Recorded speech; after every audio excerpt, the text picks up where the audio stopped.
All right, staying in the NFL, when we return to a story that we were hoping to get to early in the week.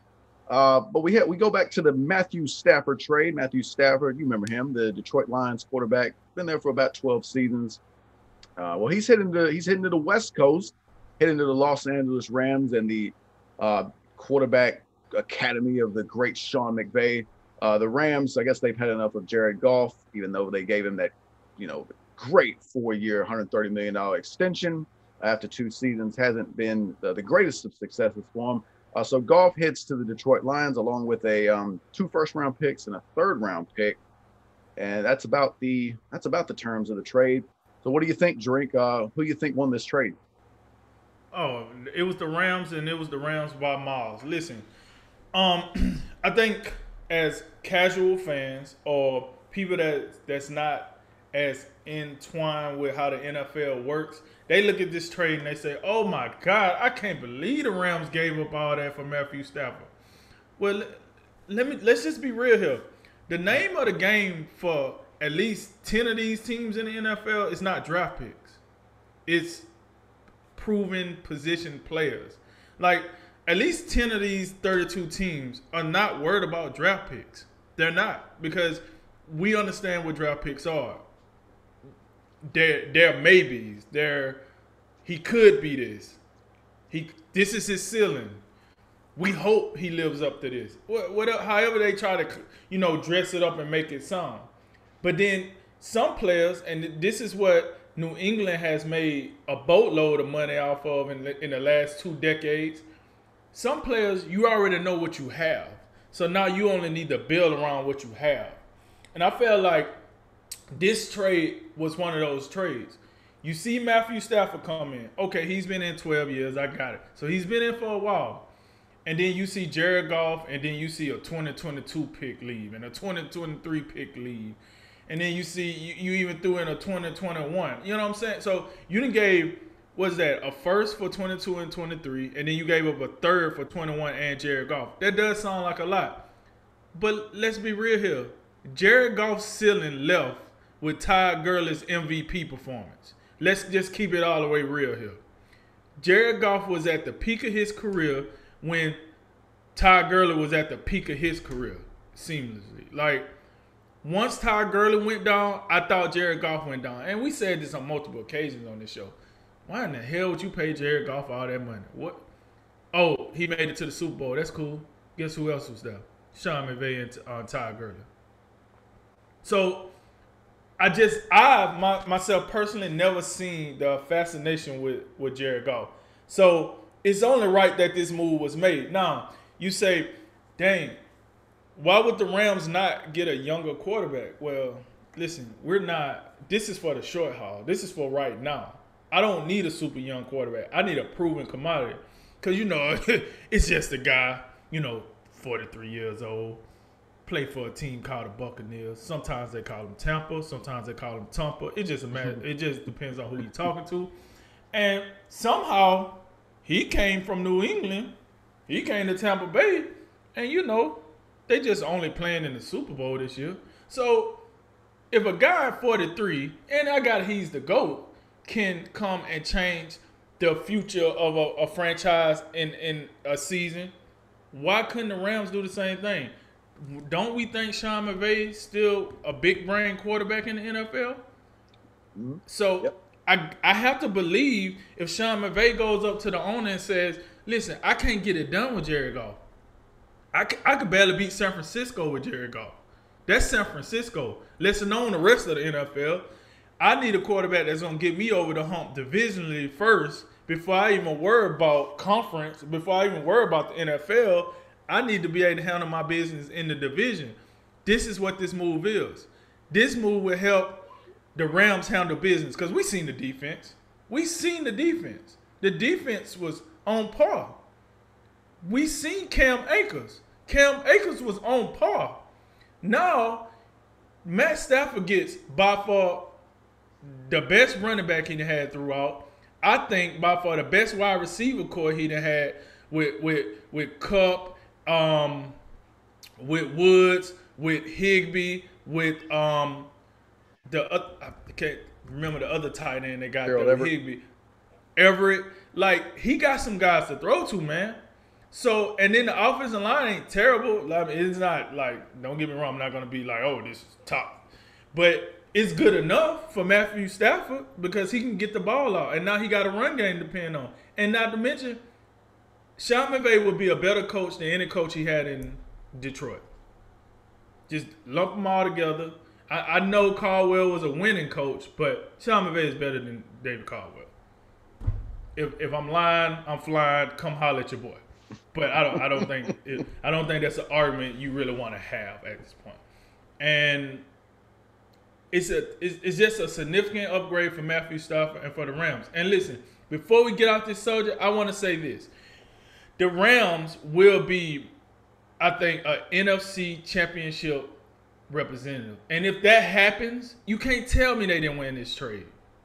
I don't give a flying rat's, you know what the Lions do with these draft picks. If Matthew Stafford penciled them in the NFC Championship, you got what you wanted out of that trade right then and there. You would like to win a championship, but we only talking about 1 year. And I ain't saying Matthew Stafford is Tom Brady. So NFC Championship is doing pretty doggone good for the Rams. So it's a win now move. I think the Rams won the trade. I think it was a fantastic move on the Rams to get Matthew Stafford. You know, age set aside, I think it was a fantastic move. And the Lions are the Lions. We don't give a damn if the Lions keep losing. And that's all these draft picks going to do. Get them good players that they're going to lose with. Yeah, I'm sorry, but I haven't seen anything from the Rams management group. I mean, not the Rams. From the Lions management group that tells me otherwise. So, I think everybody won. You know, the Rams got their quarterback. The Lions got their picks. We get to laugh at the Lions even more now. So, they got rid of Bob the Builder. Now they got Dan Kneecaps Campbell. So, let's see how that works out. And McVay, you know, I think he got the quarterback that he wanted. Now the defense got a quarterback that they can probably rally around and say, this guy can take us to the next level. So, we'll see. But as far as this trade go, man, I'm with the Rams here. They won it. And I think we will see the fruits of their labor starting next year, and there'll be an NFC Championship caliber team. You don't see one of these very often. I can't remember the last time you had a quarterback for quarterback trade at this magnitude. Both these guys, you know, I think they're above average, or they've been above average.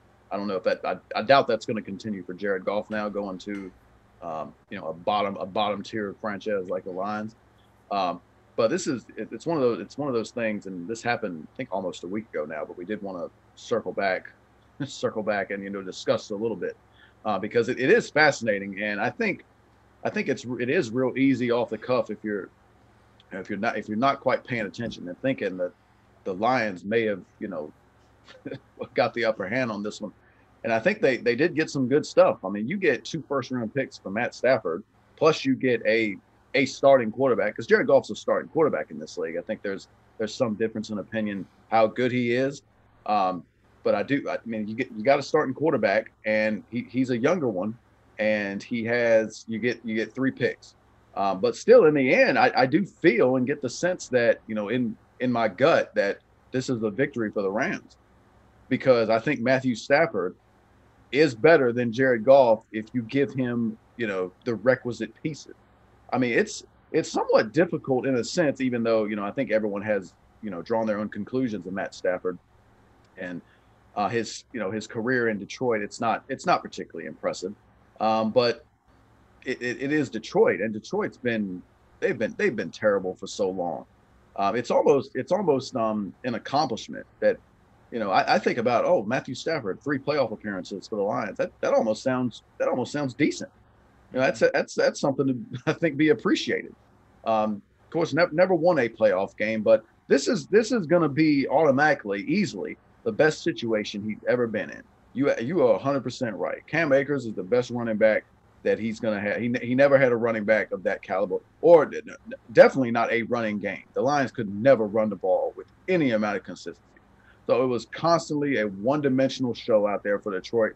He did have Calvin Johnson for several years.